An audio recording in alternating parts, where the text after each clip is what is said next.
The Story of the Three Little Pigs, with drawings by Leslie Brooke, Frederick Warren & Co. in New York. Read by Mariana and Alex. Hi.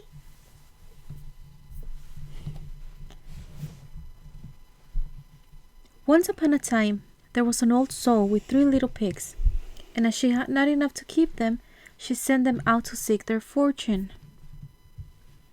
Oh, so they're going out dancing. Mm-hmm. Are they dancing? Yeah, Yeah. they are. Okay. The first that went off met a man with a bundle of straw and said to him, "Please, man, give me that straw to build me a house." Which the man did, and the little pig built a house with it. Presently came along a wolf and knocked at the door and said, Little pig, let me come in. to which the pig answered, "No, no, by the hair of my chinny chin chin." Then I'll huff and I'll puff and I'll blow your house in. Oh, he's blowing his house. His house is so weak. Why does it look like that? Because he's blowing and it's all the straw that's everywhere, What about his house? said the wolf. So he huffed and he puffed and he blew his house in and ate up the little pig. The second pig met a man with a bundle of furs and said, "Please, man, give me that furs to build a house." Which the man did, and the pig built his house. Then along came the wolf and said, Little pig, let me come in. "No, no, by the hair of my chinny chin chin." Then I'll huff and I'll puff and I'll huff and I'll blow your house in. So he huffed and he puffed and he puffed and he huffed, and at last he blew the house down and ate up the second little pig. Oh. The third little pig met a man with a load of bricks and said, "Please, man, give me those bricks to build a house with." So the man gave him the bricks, and he built his house with them.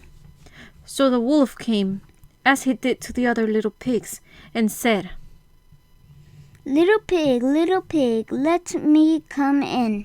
"No, no, by the hair of my chinny chin chin."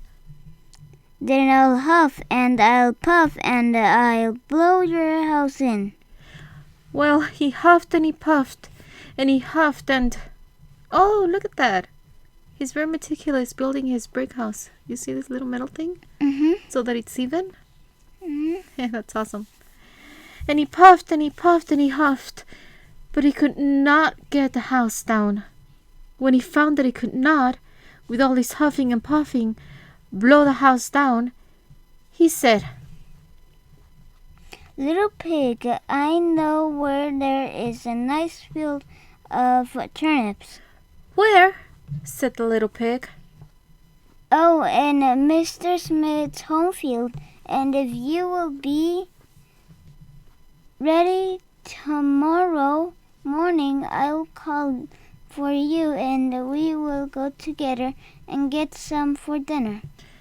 "Very well," said the little pig. "I will be ready. What time do you mean to go?" Oh, at 6 o'clock. Well, the little pig got up at 5 and got the turnips and was home again before 6. When the wolf came, he said, Little pig, are you ready? Ready. "Ready," said the little pig. "I have been and come back again and got a nice pot full for dinner." Oh, it's getting ready. It's getting ready and cooking. Oh, there's a wolf. Why is he at the window if he was invited? He's looking through the window. The wolf? Mm-hmm. The wolf felt very angry at this, but thought that he would be up to the little pig somehow or other. So he said, Little pig, I know where there is a nice apple tree. Where? "Where?" said the pig. Down at Mary Garden, Replied the wolf. And if you won't not You will not deceive me. I will come for you at 5 o'clock tomorrow, and we will go together and get some apples. Well, the little pig woke up at 4 next morning and bustled up and went off for the apples, hoping to get back before the wolf came. But he had farther to go and had to climb the tree, so that just as he was coming down from it, he saw the wolf coming, which, as you may suppose, frightened him very much. When the wolf came up, he said, Little pig, what are you doing before me? Are they nice apples? Yes, very, said the little pig. I will throw you down one.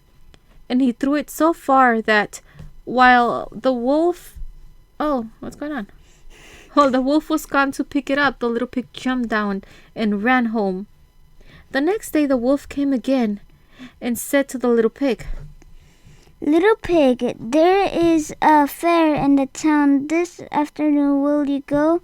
Oh, yes, said the pig. I will go. What time shall you be ready? At 3. Said the wolf. So the little pig went off before the time. As usual, that little pig is very early. And got to the fair and bought a butter churn and was on his way home with it when he saw the wolf coming. Then he could not tell what to do. So he got into the churn to hide, and in doing so turned it round, and it began to roll down the hill with the pig inside it, which frightened the wolf so much that he ran home without going to the fair. What happened? The wolf got frightened this time. Why? Because the piggy was rolling in this. So the wolf got frightened because he was going to get him. Oh my god. Silly wolf. The wolf is so strong and brave. Mm-hmm. And look at the little pig. He's like, huh? And he saw the tail. So he's gonna burn the wolf and... Well, it seems that the wolf is trying to find other ways to get to the little pig because he couldn't get him. Yeah. Okay. So he went to the little pig's house and told him how frightened he had been by a great round thing which came down the hill past him. Then the little pig said, Ha! I frightened you, didn't I? I had been to the fair and bought a butter churn, and when I saw you, I got into it and rolled down the hill. Then the wolf was very angry indeed, and declared he would eat up that little pig, and that he would get down the chimney after him. No, so he's trying to... Oh, this is a little smart piggy. Because he had the pot ready. Yeah, he was cooking. I think he was cooking the turnips. Remember the turnips that he got earlier? So you don't think it was a trap? No, it wasn't a trap. He was just cooking turnips. But he was like, maybe that could be a trap. And then he used that as a trap. And then the wolf fell. Okay. And he got burned. Let's find out. When the little pig saw what he was about, he hung on the pot full of water and made up a blazing fire. And just as the wolf was coming down, took off the cover of the pot, and in fell the wolf. And the little pig put on the cover again in an instant, boiled him up, and ate him for supper, and lived happy ever after. It's so funny. He ate the wolf. Oh my goodness. How did he do that? Wait, no, he ate the wolf meat. And he made him into a carpet. Oh my god, he's so smart. Like, look at his belly, look. His belly's so big, look. And look how tiny his belly is. So it's right there. Yeah. But instead it's like, whoop, a little bit bigger. There's a wolf in there now. No, not a wolf. It's the wolf's meat. The end. The end. Thank you for listening. And how did the wolf eat him? I mean, how... That's a smart little piggy. Yeah, how did the pig eat him instead